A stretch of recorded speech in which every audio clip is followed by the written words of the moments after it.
Hello guys, the depth queen स्वागत करती है अपने डार्क डेप्थ वर्ल्ड में। और आज मैं बात करूंगी प्रत्यूषा बैनर्जी के बारे में। प्रत्यूषा बैनर्जी के बारे में मैं बात इसीलिए भी करूंगी क्योंकि मैंने प्रत्यूषा की जर्नी को ग्रो होते हुए देखा है। ये वो टाइम था जब हम सभी लोग टेलीविज़न को लेकर इतने ज़्यादा बावले हुआ करते थे। टेलीविज़न के सीरियल्स को हम ऐसे देखा करते थे जैसे कि हमारे पड़ोस में ही ये सब घट रहा है। तो इतना ज़्यादा क्रेज़ हुआ करता था। और प्रत्यूषा का वो शो जिससे उसको इतनी कामयाबी मिली, इतनी मकबूलियत मिली, उस शो का नाम था बालिका वधू। और मैं आपको बताऊं तो बालिका वधू मेरे घर में 2 बार चलता था, एक रात में और एक दोपहर में। मेरी जो दादी थी वो रात में बालिका वधू को देखती थी क्योंकि उनको वो टाइम पर वो फ्री होती थी। और बड़े बुज़ुर्गों के लिए सबसे बेहतरीन टाइम पास जो पहले भी था और आज भी है वो है टेलीविज़न देखना। और जब से केबल टीवी आया है तो बड़े बुज़ुर्गों के लिए वक्त गुजारना थोड़ा सा आसान हो गया है। क्योंकि देखिए हर कोई भजन कीर्तन ज़्यादा, कई बुज़ुर्ग लोगों को यही अच्छा लगता है, कुछ बुज़ुर्ग लोगों को टीवी सीरियल देखना अच्छा लगता है। तो खैर मेरी दादी सब कुछ देखा करती थी, तो ये सीरियल उनको बहुत पसंद था क्योंकि मेरी दादी की खुद की भी चाइल्ड मैरिज हुई थी। तो उनको कहीं ना कहीं वो ये समझती थी कि बाल विवाह क्या होता है और एक छोटी उम्र में जब बड़े मजबूत रिश्ते, पक्के रिश्ते बनते हैं तो एक लड़की की मेंटल स्टेट पर क्या असर पड़ता है, वो चीज़ें मेरी दादी को बहुत अच्छे से पता थी। तो वो ये बड़े चाव से देखा करती थी।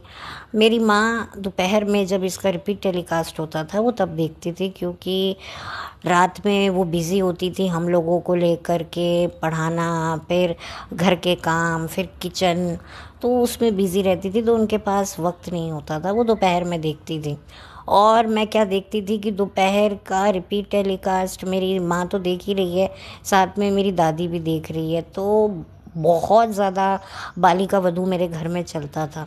तो आप सोच सकते हैं बालिका वधू चल रहा है और प्रत्यूषा का जिक्र ना हो, प्रत्यूषा का काम ना देखने को मिले, ये तो हो ही नहीं सकता क्योंकि प्रत्यूषा लीड रोल कर रही थी। और प्रत्यूषा ने बहुत ही कम एज से अपना करियर स्टार्ट किया था और इतनी जल्दी उनके करियर ने जो रफ्तार पकड़ी थी ना कि बहुत सारी एक्ट्रेसेस सालों काम करने के बाद वो मुकाम हासिल कर लेती हैं जो प्रत्यूषा ने हासिल किया था। और मुझे आज भी याद है जब प्रत्यूषा बैनर्जी का जो बालिका वधू का जब लीप हुआ, जब प्रेस कॉन्फ्रेंस हुई, तब एक तरीके से कौन बनेंगे बड़े आनंदी और जगिया, जब इसकी मुंह दिखाई हुई और जब प्रत्यूषा सामने आई तब प्रत्यूषा से पूछा गया, क्योंकि इससे पहले जो यंग आनंदी का रोल है वो अविका गौर कर रही थी जिनको बहुत ज़्यादा लोगों ने पसंद किया। वो एक तरीके से टेलीविज़न की सबसे छोटी उम्र में छोटी बहू थी और उनका और जकिया का जो पेयर था उसे बहुत पसंद किया जाता था क्योंकि टेलीविज़न में बड़ी बड़ी उम्र दराज जोड़ियों के बीच में एक बहुत ही यंग जोड़ी जो थी वो बड़ी यूनिक लगती थी और पसंद भी किया जाता था अविका गौर और उनके को स्टार का काम। तो अब लोगों की नज़रें इस बात पे टिकी हुई थी कि कैसे जो है प्रत्यूषा इस रोल को निभा पाएगी। और प्रत्यूषा ने कॉन्फ्रेंस में कहा था कि मैं पूरी अपनी जान लगा दूंगी। और वाकई उस लड़की ने अपनी पूरी जान लगाकर जो है इस किरदार को निभाया। और देखते ही देखते प्रत्यूषा ने आगे जाकर भी कुछ रियलिटी शोज़ किए, दूसरे टेलीविज़न शोज़ किए। रियलिटी शोज़ तो उन्होंने बहुत किए, एक तो बिग बॉस किया, फिर झलक दिखला जा किया, फिर जो उनका लास्ट रियलिटी शो था वो था पावर कपल। अब कहने को ये पावर कपल था नाम इसका, लेकिन एक्चुअल में ना इसमें सारे मेजॉरिटी पावर ऑफ कपल थे। क्योंकि अगर आप देखें ना तो जिन कपल ने उस वक्त इस शो में पार्टिसिपेट किया था मेजॉरिटी सबके डाइवोर्स ब्रेकअप हो चुके हैं। चाहे वो आमिर संजीदा हो या फिर अश्मित पटेल और महक चहल की भी जोड़ी थी जिनका ब्रेकअप हो चुका है। और जो शो के जो होस्ट हैं मलाइका और अरबाज, उनका भी तलाक हो चुका है।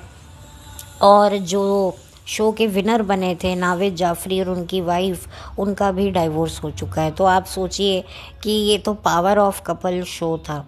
लेकिन इस बीच में प्रत्यूषा बैनर्जी और उनके बॉयफ्रेंड ने भी पार्टिसिपेट किया था, और तकरीबन इसकी शूटिंग ख़त्म होने के कुछ वक्त बाद ही ये खबर आई 1 अप्रैल सन 2016 को कि प्रत्यूषा ये दुनिया छोड़कर जा चुकी हैं। कई लोगों को तो यकीन ही नहीं आया, क्योंकि ये खबर 1 अप्रैल को निकल के आई, तो हर किसी को लगा ये कोई प्रैंक है, ये अप्रैल फूल है। लेकिन जब ऑफिशियली इसका कंफर्मेशन न्यूज़ चैनल पर देखने को मिला तो हम सब हक्के बक्के रह गए। मैं तो सारी रात सो नहीं पाई, क्योंकि मैंने प्रत्यूषा की जर्नी देखी है, उसके इंटरव्यूज़ देखे हैं कि वो कैसे अपने घर से निकल कर सेट पे जाती है और कैसे पूरा दिन बिताती है। इस तरह के सेगमेंट मैंने प्रत्यूषा का सास बहू साजिश के साथ भी देखा है। तो उसके इंटरव्यूज़ की कैसे मुझे ये शो मिला, कैसे मैं इससे पहले क्या किया करती थी और मैं आगे क्या करना चाहती हूँ। और सबसे डरावनी बात, जब बिग बॉस सीज़न 7 में प्रत्यूषा गई थी तो वहाँ पर एक एस्ट्रोलॉजर आए थे और वो बता रहे थे कि भाई तेरा करियर बहुत अच्छा होने वाला है, तुझे तेरी शादी भी एक बड़े अच्छे लड़के से होगी, तेरी लाइफ तो बहुत सेट है, ये है। एंड आप सोचिए कि 2013 में प्रत्यूषा बिग बॉस 7 में गई थी और वहाँ वो पंडित जी जोशी एस्ट्रोलॉजर आए थे, और 2016 में आप सोचिए लगभग ऑलमोस्ट 3 साल बाद प्रत्यूषा इस दुनिया को छोड़ के चली गई। ये कितना ज़्यादा स्केरी है, ये कितना ज़्यादा शॉकिंग है। और मैं बार बार यही सोच रही थी कि यार इसके लिए तो इतनी अच्छी प्रेडिक्शन की गई थी और अब ये इस दुनिया में नहीं है। मैं इतनी ज़्यादा सत्ते में चली गई, मैं इतनी ज़्यादा शॉक्ड हो गई। इनफैक्ट बहुत सारे लोगों को शौक लगा कि यार प्रत्यूषा ऐसे कैसे, अभी तो हम उसको देख रहे थे, क्योंकि प्रत्यूषा फिज़िकली फिट थी, आए दिन किसी ना किसी तरीके से वो सुर्खियों में रहती थी, चाहे वो अपने काम को लेकर हो, चाहे वो अपनी पर्सनल लाइफ को लेकर हो, और अपने बॉयफ्रेंड के साथ वो काफ़ी खुश नज़र आती थी। और जैसे ही उनकी डेथ होती है नए नए एंगल निकल के सामने आते हैं। जो उनके पेरेंट्स फ्रेंड्स थे इंडस्ट्री के, वो जो है उनके बॉयफ्रेंड पर इल्ज़ाम लगाते हैं, और अब इतने सालों के बाद जो उनके बॉयफ्रेंड हैं अब वो जो हैं इल्ज़ाम लगा रहे हैं उनके दोस्तों पर और उनके माता पिता पर। तो आप देखिए कि एक्चुअल में प्रत्यूषा को किसने मारा है। क्या वाकई प्रत्यूषा को उसके बॉयफ्रेंड ने मारा, या प्रत्यूषा को उसी के माँ बाप की एक्सपेक्टेशंस ने मारा। ये एक बहुत बड़ा सवाल है जो मुझे नहीं लगता कभी भी इस सवाल का जवाब हम में से किसी को मिलेगा। इस सवाल का जवाब तो प्रत्यूषा ही जानती थी, और उसके इस दुनिया से जाने के बाद तो अब कोई बचा ही नहीं है कि कोई हमें एग्जैक्ट बता पाए। माँ बाप का देखिए अपना वर्जन है, एक इमोशनल अपना वर्जन है, और बॉयफ्रेंड का एक अपना इंटेंस वर्जन है। हालांकि बॉयफ्रेंड आज की तारीख में दोबारा घर बसा चुका है और बच्चा भी पैदा कर चुका है, वहीं जो बेचारे माँ बाप हैं वो आज भी धक्के खा रहे हैं, आज भी उम्मीद के दामन को पकड़ के बैठे हैं कि हमें न्याय मिलेगा। और उधर बॉयफ्रेंड भी ये कहता है कि अगर उसके माता पिता मेरे साथ अगर अच्छे से बात करेंगे तो मैं सब कुछ भूलने को तैयार हूँ और सारी चीज़ों को जो है सॉर्ट करने को तैयार हूँ। तो इन सब के बीच में जो भी होगा आगे वो तो पता नहीं, लेकिन एक बात तो पता है कि प्रत्यूषा तो वापस अब आने वाली नहीं है। अपने साथ वो बहुत सारे राज लेकर चली गई। उसकी मौत एक बहुत बड़ा राज थी कि एग्जैक्टली उसकी लाइफ में ऐसा घट क्या रहा था। क्या वाकई ये दोनों पार्टीज़ में से कोई एक पार्टी उसकी डेथ की वजह थी, या कोई और ऐसी वजह थी जिसको ये दोनों पार्टियां छुपा रही हैं, माँ बाप भी और बॉयफ्रेंड भी। क्योंकि मैं हमेशा ये मानती हूँ कि सिक्के के दो पहलू नहीं बल्कि बहुत सारे छुपे हुए पहलू होते हैं अगर हम उन्हें ढूंढने जाएं। लेकिन हम ढूंढें भी तो कैसे ढूंढें, हमारे पास अपनी ज़िंदगियों में इतने मसले हैं, और जितना भी हम देख पाए हैं समझ पाए हैं, अगर मैं अपने विज़न से बात करूँ ना तो ये मामला बहुत ही ज़्यादा मुझे डीप लगता है। इसमें बहुत सारे छुपे हुए पहलू हैं जो शायद मुझे नहीं लगता कि कभी खुल के सामने आएंगे। कभी कोई ऐसा कोई हो शख्स जो कभी इनसे मिला हो या कभी कुछ जानता हो, लेकिन मुसीबत की बात तो ये है कि क्या वो जो आकर बोलेगा हमें उस पर भी विश्वास होगा या नहीं होगा। क्योंकि देखिए, जो जाने वाला चला जाता है ना, वो अपना पक्ष रखने के लिए तो होता नहीं है। इसलिए फिर लोगों को लगता है यार वो इंसान तो है नहीं, तो हम इसकी बात पर कैसे यकीन कर लें। जैसे प्रत्यूषा का ही एक सो कॉल्ड प्रोड्यूसर दोस्त था, जिसने कहा कि भाई मेरा और प्रत्यूषा का एक टाइम पे जो है रोमांस शुरू ही होने वाला था, लेकिन जब उसे पता चला कि मैं बायोसेक्सुअल हूँ तो उसने अपने कदम पीछे कर लिए।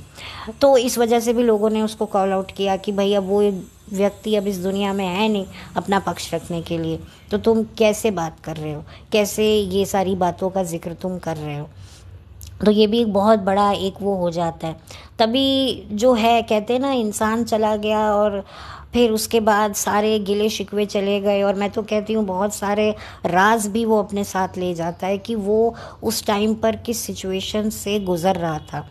क्या वाकई प्रत्यूषा ने अपने ही हाथों से जो है अपनी ज़िंदगी को एक नया मोड़ दिया, या फिर जो है उसकी ज़िंदगी का फ़ैसला किसी और ने लिया नया मोड़ देने का। ये तो एक गुत्थी हमेशा बन के ही रहेगी। और ये जो दोनों जो पार्टियां हैं, बॉयफ्रेंड हो या माँ बाप कह लो, अगर हम देखें ना तो बेशक बॉयफ्रेंड भी एक बहुत बड़ा कारण बन सकता है एक लड़की की मेंटल स्टेट को ख़राब करने में। जैसे हनी ट्रैप में लड़कियां भेजी जाती हैं एक लड़के को फंसाने के लिए, वैसे ही एक लड़की की लाइफ को तबाह करने के लिए एक लड़के की एंट्री करवाई जाती है, जो पहले तो बड़ा मीठा मीठा बनता है, फिर बाद में कड़वे धतूरे की तरह और रामपुरी छुरे की तरह वो लड़की के पूरे आर पार निकल जाता है, और लड़की बेचारी जो है वो समझ ही नहीं पाती है कि मेरे साथ क्या हुआ। तो बिल्कुल ये पॉसिबिलिटी हो सकती है कि वाकई माँ बाप सच कह रहे हों, या फिर जो है कि माँ बाप की वाकई एक्सपेक्टेशंस का शिकार हुई हो प्रत्यूषा। क्योंकि प्रत्यूषा अपने माता पिता की एक लौती संतान थी, और एक लौती संतान होने का एक अपना ही प्रेशर होता है, एक अपनी ही इनसिक्योरिटी होती है जो माँ बाप को होती है। और अगर आप एक मध्य वर्ग परिवार से हैं तो आपको लगता है कि यार पैसा होना ज़रूरी है, पैसे की क्या कीमत है और पैसे की किल्लत कितनी ज़्यादा इंसान को तोड़ देती है। ये तो हम इस बात को डिनाई नहीं कर सकते, क्योंकि 2020 में जब महामारी आई थी तब बहुत से लोगों की जो कहते हैं ना 2 वक्त की रोटी भी निकलनी मुश्किल हो गई थी, क्योंकि कहीं से भी कोई काम हो ही नहीं रहा था। तो यहाँ पर प्रत्यूषा के माँ बाप जो है कहीं ना कहीं उनकी भी एक्सपेक्टेशन बढ़ गई होंगी। वो भी चाहते होंगे कि भाई बस घर में पैसा आना चाहिए, पैसे का फ्लो रुकना नहीं चाहिए, कुछ भी करो प्रत्यूषा लेकिन पैसा लेके आओ। तो जब पैसा आता है तो फिर नए नए खर्चे बढ़ते हैं, नए नए शौक जागृत होते हैं। तो फिर इसी वजह से जो क्या है फ्रस्ट्रेशन लेवल बढ़ता है।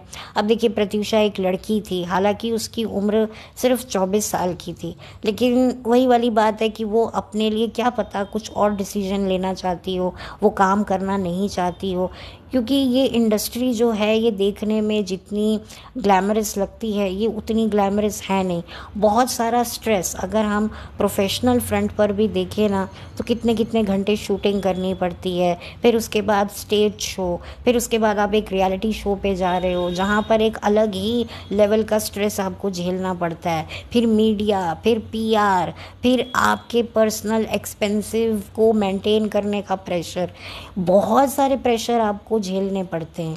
अपनी इमेज को अच्छा रखने का प्रेशर, हर वक्त न्यूज़ में बने रहने का प्रेशर, हर वक्त अच्छा दिखने का प्रेशर, अपनी स्किन को मेंटेन करने का प्रेशर, मतलब प्रेशर ही प्रेशर। प्रेशर कुकर में जितना प्रेशर नहीं है उतना इन सेलिब्रिटीज़ की लाइफ में प्रेशर है। और अपने आसपास की चीज़ों को परफेक्ट दिखाना, सोशलाइजिंग करना, अपनी फ्रेंड सर्कल को मेंटेन करना, काम के लिए इधर उधर जो है हाथ पैर मारना इतना आसान नहीं होता है। और फिर बहुत सारे चैलेंजेस इनको फेस करने पड़ते हैं, जो मैं पहले भी बात कर चुकी हूँ कि बहुत सारी चीज़ों से इनको गुजरना पड़ता है। बहुत सारे इनको पहले तो बहुत जल्दी जब इनको सक्सेस चखा दी जाती है तो फिर वो जो स्वाद इनकी ज़बान पर लग जाता है ना, फिर उस ज़बान को जो ये नहीं वो छोड़ सकते हैं, उस लत को ये नहीं छोड़ सकते हैं, और उस लत को बरकरार रखने के लिए इनको बहुत सारे कामों में अपनी इन्वॉल्वमेंट देनी पड़ती है। इनको अपने चेहरे को, अपनी पर्सनालिटी को एज अ वेपन जो है बना करके, जो इनके पीछे जो इनके कर्ता धर्ता होते हैं वो इनका इस्तेमाल करते हैं। और ये लोग भी जानते हैं, पर ये जानते हैं कि अगर हम इस्तेमाल नहीं होंगे तो फिर हम काम करने लायक ही नहीं बचेंगे, क्योंकि हमें उठाकर फेंक दिया जाएगा। क्योंकि हर एक प्रोफेशन में एक लॉबी होती है, एक ग्रुप होता है, एक कल्ट ग्रुप होता है, तो फिर उसका हिस्सा बने रहने का प्रेशर, हर तरह के प्रेशर जो है ये लोग झेलते हैं। और जो हमारे सामने जो बातें आती हैं उनसे भी ज़्यादा गहरी बातों में ये डूबे हुए होते हैं, गहरी हुई राज़ों में ये छुपे हुए होते हैं। इनकी क्लोजेट में अनगिनत स्केल्टन होते हैं जिनको ये बंद करके रखते हैं, और घड़ी घड़ी उन स्केल्टन पर ये स्प्रे भी मारते रहते हैं जिसकी बदबू इनके क्लोजेट से बाहर ना जाए। तो प्रेशर तो इनको होता है। तो हो सकता है प्रत्यूषा भी इस प्रेशर को छोड़ना चाहती हो, वो भी आगे अपनी लाइफ में कुछ और करना चाहती हो, तो इस वजह से उसके और उसके माता पिता के बीच में जो उठा पटक चलती हो उसकी वजह से उसकी मेंटल स्टेट पर असर पड़ा हो, या फिर बॉयफ्रेंड का अत्याचार, बॉयफ्रेंड की बेवफाई, बॉयफ्रेंड का जो पैसों को हथियाना, बॉयफ्रेंड का अपनी गर्लफ्रेंड को एक्सप्लॉइट करवाना। क्योंकि इससे पहले भी प्रत्यूषा की लाइफ में एक रिलेशनशिप था जो काफ़ी सुर्खियों का चैप्टर बना। जब बिग बॉस में वो जाने वाली थी तो उन्होंने अपने बॉयफ्रेंड की कंप्लेंट भी कराई थी। फिर वो बात अलग है कि भाई जब उनकी डेथ हो गई तो फिर उनके बॉयफ्रेंड ने उनके पेरेंट्स को प्रत्यूषा तक पहुंचाने के लिए काफ़ी, कहा जाता है, हेल्प भी की। मैंने उस वक्त सुना था, क्योंकि जाहिर सी बात है जब इंसान चला जाता है दुनिया छोड़ के तो हर कोई फिर क्या दुश्मनी निभाएगा। एक मरे हुए आदमी से कोई क्या दुश्मनी निभाने में यकीन रखेगा। लेकिन इनके बीच में ब्रेकअप जो हुआ था, जो इनके जो करंट बॉयफ्रेंड थे उससे पहले, आई थिंक मकरंद नाम था उनका, और मीडिया में भी काफ़ी इनका रिलेशनशिप काफ़ी जो है सर्कुलेट हुआ था। मकरंद ने भी कुछ इंटरव्यूज़ दिए थे जब ये प्रत्यूषा के साथ थे, तो काफ़ी कंट्रोवर्सी इनकी जो है वो उसने हवा पकड़ी थी। अब उसमें क्या एग्जैक्टली इशू था वो तो खैर अब तो खैर उन बातों का अब क्या मतलब है। लेकिन यस, प्रत्यूषा की लाइफ में रिलेशनशिप्स तो थे जो उससे हैंडल नहीं हो रहे थे, क्योंकि उसकी सबसे बड़ी जो वजह थी वो थी उसका यंग एज में इतना पावर हासिल कर लेना। क्योंकि कहते ना कि जब इतनी कम उम्र में आपको इतनी पावर मिल जाती है तो थोड़ा हैंडल करने में दिक्कत तो आ ही जाती है। तो हो ना हो प्रत्यूषा को दिक्कत आ ही रही थी। और आप देखिए कि इतनी बड़ी ट्रेजेडी है कि जिस एज में लड़कियां ऑलमोस्ट इंडिपेंडेंट होने की राह पर चलती हैं, प्रत्यूषा उसी एज में ये दुनिया छोड़ के चली गई। सिर्फ 24 साल की एज में प्रत्यूषा ने इस दुनिया को अलविदा कह दिया या उसको ज़बरदस्ती भेज दिया। ये तो एक अलग बात है, ये तो एक बहुत ही बड़ी मिस्ट्री है। बट अनफॉर्चुनेटली मुझे बहुत दुख हुआ कि भाई इतनी यंग एज में आप इस दुनिया को छोड़ के चले गए, और बेचारे माँ बाप तो खैर अकेले रह ही गए। आई डोंट नो वो इस टाइम पर किस सिचुएशन में हैं, क्या वो फील करते होंगे, कितनी बातें उनको लगती होंगी कि यार ये नहीं होता, हम शायद हो सकता है अपनी बेटी को ये चीज़ करते हुए रोक लेते, लेकिन फिर हमें लगा होगा कि नहीं यार उसको बुरा लगेगा, वो बेचारी काम कर रही है, हमारा ही तो सिर ऊंचा कर रही है, हमारा ही तो नाम बना रही है, तो ठीक है उसको 2 पल उसकी मर्ज़ी के गुजार लेने दो। और इसी चक्कर में हमारी बेटी कहाँ की कहाँ चली गई, और अब तो हम उसे कितना भी पुकारें, कितना भी बुलाएं, पर वो पलटकर हाँ पापा कहकर हमारी आवाज़ का जवाब भी नहीं देगी। हाँ माँ, हाँ पापा, आपने मुझे बुलाया, ये कहकर तो अब हमें कभी भी सुनाई नहीं देगा। तो इस बात का गिल्ट यकीनन उन्हें होता होगा। एंड ऑफ कोर्स उसके बॉयफ्रेंड की अगर मैं बात करूँ तो ऑब्वियसली उसका बॉयफ्रेंड अब आज की तारीख में मूव ऑन कर चुका है, बच्चा पैदा कर चुका है, आगे बढ़ चुका है। लेकिन वही वाली बात है, बदनामी तो उसने भी झेली, और ऐसी झेली है कि अभी तक जो है उसको कहीं ना कहीं लोग अभी भी शक की नज़र से तो देखते ही हैं। अब एग्जैक्टली शक की नज़र से देखते हैं क्या वाकई सही नज़र से देखते हैं, ये तो वही जानता था। और ये तो बस एक मैं कह सकती हूँ कि एक रहस्य बन के ही रह गया है कि कौन था प्रत्यूषा का असली गुनहगार, माँ बाप, बॉयफ्रेंड या फिर कोई और ऐसा छुपा हुआ पहलू जो आज तक छुपा हुआ है और आगे भी छुपा रहेगा और हमेशा हमेशा के लिए छुपा रहेगा और वो कभी भी सामने नहीं आएगा। तो खैर अब और ज़्यादा तो कुछ मेरे लिए प्रत्यूषा के बारे में बात करने को है नहीं, लेकिन यस बहुत ही अनफॉर्चुनेट इंसिडेंस ये था। और जितनी भी बॉलीवुड में एंटरटेनमेंट इंडस्ट्री में कई ऐसी मिस्टीरियस डेथ हुई हैं, उनमें से एक प्रत्यूषा की भी थी। बहुत सारी और भी बातें निकल कर प्रत्यूषा की पर्सनली बाहर आई थी, बट मैं खैर उनके बारे में बात नहीं करूँगी क्योंकि वो बहुत ही ज़्यादा डीप है, पर्सनल है, शायद आप लोगों ने भी सुनी होगी। बट मुझे बहुत अफसोस है और जाते जाते बस इतना कहूँगी कि प्रत्यूषा जहाँ भी हो खुश रहे, आबाद रहे और अपनी ज़िंदगी में जो वो ज़िंदगी जी रही है इस वक्त या जिस हाल में भी है वो, वहाँ पर उसको बहुत सारा सुकून मिले, उसकी आत्मा को बहुत सारी ठंडक मिले। पता नहीं उसने क्या क्या सहा होगा, क्या क्या झेला होगा, क्या क्या उसने यातनाएं प्रताड़ित उसको किया गया होगा, वो तो वही बेचारी जानती थी। और ये कोई जाने की उम्र तो थी नहीं। ये तो कहते हैं ना कि ये जो 24 साल की उम्र होती है, इस उम्र में आप कहीं ना कहीं हाफ एस्टैब्लिश तो हो ही जाते हो, आपको समझ में आ ही जाता है कि आपको अपनी लाइफ में क्या करना है। और उस उम्र में आप ये दुनिया छोड़ के चले जाते हो, ये बहुत ही बुरा मुझे लगा। और आई थिंक बस इससे ज़्यादा और मैं क्या कहूँगी, मेरे पास कोई और वर्ड्स नहीं है। और मैं यहाँ पर किसी के लिए कोई हेट नहीं फैला रही हूँ, ना माँ बाप के लिए और ना ही मैं बॉयफ्रेंड के लिए कुछ कह रही हूँ। और माँ बाप के लिए तो मैं इतना कहूँगी कि माँ बाप की होती है एक्सपेक्टेशंस। माँ बाप अपने सपने अपने बच्चों से हमेशा पूरा करवाना चाहते हैं।